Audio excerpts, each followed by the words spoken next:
வணக்கம் மக்களே, இப்போ நான் பார்க்க போகிற வீடு 1200 1000 பில்டப் நாங்கள் 2BHK வீடு தான் பார்க்குறோம். லுக்கான கார் பார்க்கிங் கொடுத்துருக்கோம், லுக்கான எலிவேஷன் ஒன்று கொடுத்துருக்கோம், படிக்கட்டு வந்து உள்ளே கொடுத்துருக்கோம். உங்களுக்கு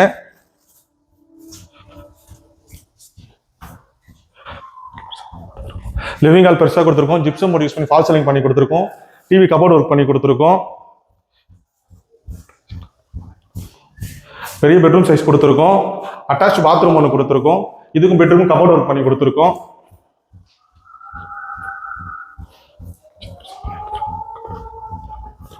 கிச்சன் சைஸ் பெருசா பண்ணி கொடுத்துருக்கோம், இதுக்கும் கபோர்ட் ஒர்க் பண்ணி கொடுத்துருக்கோம். இந்த பெட்ரூம் சைஸ் பெருசா பண்ணி கொடுத்துருக்கோம், மேல ஃபால் சீலிங் பண்ணி கொடுத்துருக்கோம், இதுக்கும் கபோர்ட் ஒர்க் பண்ணி கொடுத்துருக்கோம், இதுக்கும் நம்ம அட்டாச் பாத்ரூம் பண்ணி கொடுத்துருக்கோம். பூஜை ரூமும் பண்ணி கொடுத்துருக்கோம். லைக் பண்ணுங்க, சப்ஸ்கிரைப் பண்ணுங்க, மறக்காம நம்பர் கால் பண்ணுங்க. தேங்க்யூ.